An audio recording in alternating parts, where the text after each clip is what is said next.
Let's take a look at lesson 8.4, which is solving systems by elimination, except we're going to multiply first in these problems. So this is pretty much identical to lesson 8.3, except that we're adding in that multiplying part. You can follow those steps, you can read through those, but I'm going to refer to them as we do our examples. So let's look at example 1. 5x plus 2y equals negative 10 and 3x plus 6y equals 66. The first thing we need to do, because remember, elimination means that we're either going to add or subtract to get our 0. That's what elimination does for us. It eliminates either the x's or the y's.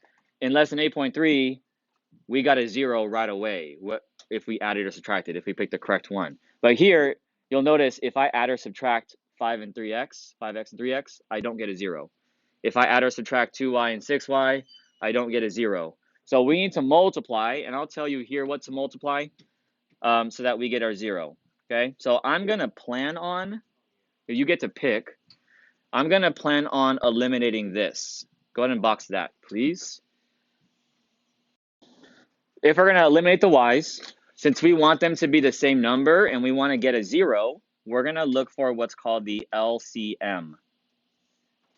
Least common multiple. Just like least common denominator, we're going to look for what number is a common multiple of both 2 and 6. And that is 6. Again, we want one of them to be positive and one of them to be negative. The nice thing about this is we already have a 6y right here. So we don't need to do anything to that one. We need to do something to this one. So we want to make that a 6. And the way we do that is we're going to multiply, right? That's why this lesson is called we're going to multiply first. And I'm going to multiply by negative 3. Mainly because negative 3 times this thing right here is going to give me negative 6y. And that's what I want. I want a negative 6y because then I also have a positive 6y, and that's going to be my 0. In order for me to do that, I have to multiply negative 3 with everything in that equation. That's to still keep it balanced. Okay, so this is how we're going to show our work.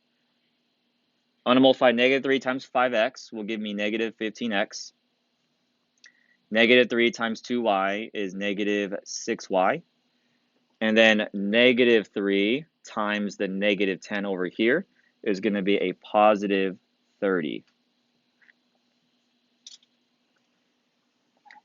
The second equation I'm going to keep exactly the same. Remember, we did not need to change that at all because I already have what I want, the 6y there in the middle. And from there, the rest of this problem is just like what you practiced in 8.3. Now we're going to add everything straight down. And the reason I multiplied was to get that 0, and I get that with the y's. So right here, we're going to circle that. Negative 6y plus the positive 6y is going to give us our 0. So I'm just going to add everything else straight down. And I get negative 15x plus 3x is negative 12x. 30 plus 66 is 96. Divide by negative 12 to get our x by itself. And that is negative 8. Then we use that to figure out our y, because remember, this is only halfway done. So I'll do it off to the side. You can use any equation you want. I'll use the first one. The first equation in my problem is 5x plus 2y equals negative 10. And we're going to change x to negative 8. Just copy the rest. So that means it's negative 40 when I multiply 5 times negative 8. That's what gives me the negative 40. Do plus 2y equals negative 10. And you continue until you've solved for y.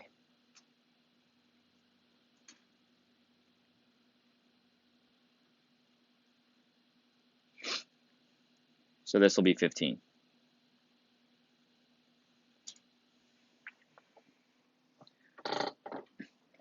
So again, the only difference between this lesson and the last lesson is to find out what to multiply at the beginning after you've made a decision of whether you're going to eliminate the x's or eliminate the y's. So there is some planning that goes into that very first step.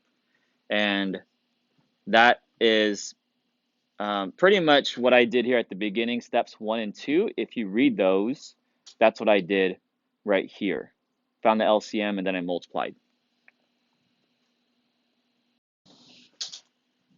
Now I want you to practice this a little bit, but I'm going to tell you what to multiply, and then you just do the multiplication and solve it from there. So on the U try, just right below example 1, let's eliminate the x's, but we need to make both of those numbers the same. One of them positive, one of them negative. So I want you to multiply 2 times that whole equation. And that's going to give you a negative 2x. I'm not going to write down just yet. I want you to actually practice this before you see my solution. So 2 times negative x is negative 2x. And then the top is already positive 2x. So that will allow you to eliminate. But just make sure you take 2 times 3y, 2 times 7. Okay, go and give it a try.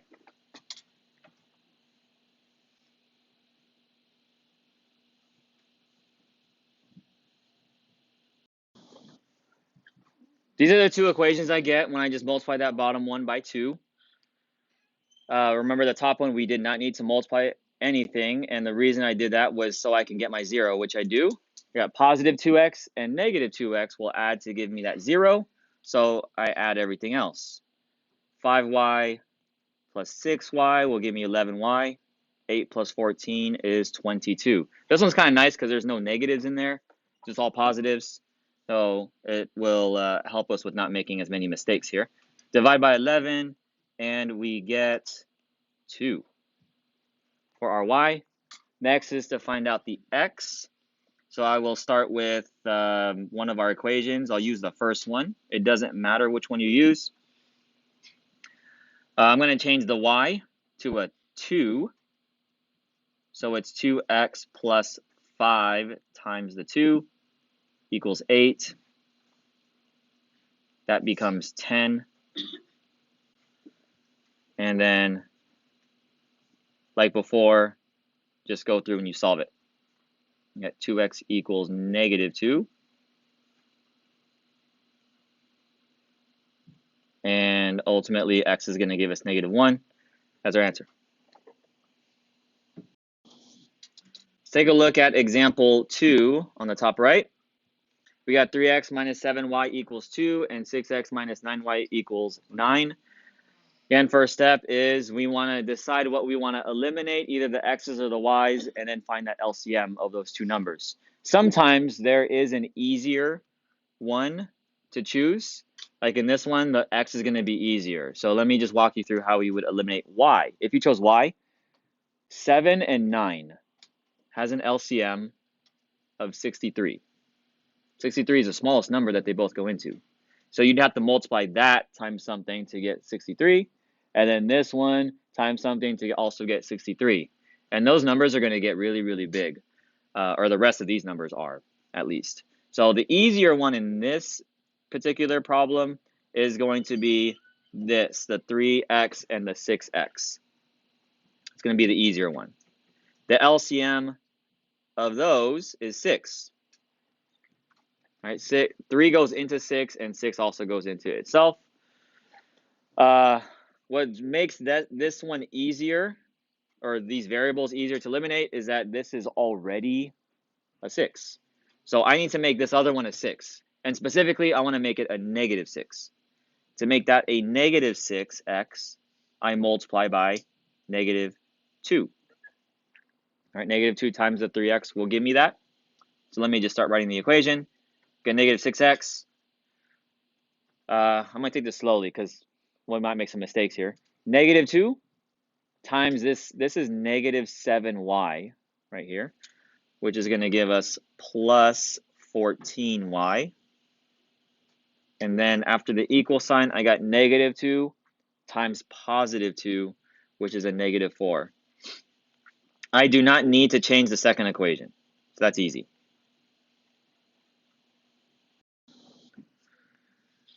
We get our 0 with the negative 6x and positive 6x. That's what we wanted. That was our plan, remember, from the beginning.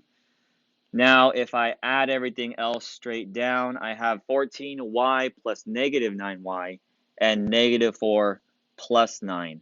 This is going to give me 5y equals 5. Those are both positive. You know, rely on your calculator if you need to, if you're not exactly sure how to add 14 and negative 9 or the negative 4 with 9. When we divide 5 on both sides, that gives us our answer of y equals 1. I use that. I'm going to go a little quickly here to get our x. So 3x minus 7 equals 2. Now, I actually skipped a step here because y equals 1. Since y is 1, we're doing 7 times 1, which is why I just have 7. And from there, I'm going to just do my steps to get x by itself. I add 7 to both sides. I get 3x equals 9, divide by 3, and our answer is x equals 3. I want you to try that bottom one just underneath. This time, try to figure out which one you want to eliminate. I'll give you a little bit of a hint here. One really isn't easier than the other one, so you can choose to eliminate your x's or your y's. Just find that LCM, go and multiply one of your equations, and then finish it from there. Okay, so give it a try on that last problem before you see my answer. Okay, here's a solution for the last you try. You can see that I eliminated the y's, and I multiplied the first equation by negative 3 in order to do that. Here's my equations right here. So I circled where my 0 is, and then I went through and I completed it. Remember, this is just like the last lesson, 8.3, right? We've been practicing this for about a week. And so you see your answer is x equals negative 3 and y equals 4. In the word problem, last example, I'm going to have you change some numbers here. If you have a copy that looks like mine, because I've updated it since then. Megan needs to board her cats and dogs at a kennel while she's on vacation. Pet hotel charges. We're going to change all these numbers here. So this is going to be $5. And when I changed it to make the number smaller and to make them more simple, because with these current numbers, we're not going to get a very nice answer. And I don't want to make this more difficult than it needs to be. $5 for a cat, and instead of $64 for a dog, it's going to be $2 for a dog. And the total cost for this pet hotel is $21. Animal Spa charges $4 for a cat instead of this amount. So that's going to be $4. And instead of that will be another $4 again. That's for a dog. The total cost for this animal spa is $36. Okay, so a part of making sense of this problem is for you to understand this situation in this pet hotel animal spa. Megan has a number of cats, a number of dogs. We don't know how many cats and dogs she has. That's what we need to figure out. So if she goes to the pet hotel, it says how much they charge for each of the cats and dogs and how much total it'll cost if she brings all her cats and dogs to the pet hotel. And then the same thing happened with animal spa. Since we want to find out those two things, if you look at the question, how many cats, we can use the letter C or we can use X. It doesn't really matter. I'm going to use C. C is going to represent how many cats Megan has. D is going to represent how many dogs Megan has. And the way I would set up this system of equations is for the pet hotel. Just going to abbreviate it PH. $5 a cat, so 5C, plus $2 for each dog is going to cost Megan $21 if she brings her pets there. Animal Spa, abbreviated AS, I'm going to put 4C, right? $4 for each cat plus 4D. And that's going to cost her $36 if she brings her pets there. Now that you have these equations set up, right, this is going to be the challenge in these word problems, is just the setting up, because the rest of this is just like the other problems. You figure out what you want to eliminate. So I'm not going to go very far into this, but eliminating this would probably be your best bet. So figure out the LCM of 2 and 4, do your multiplication, and then your elimination after that to solve for both the C and the D.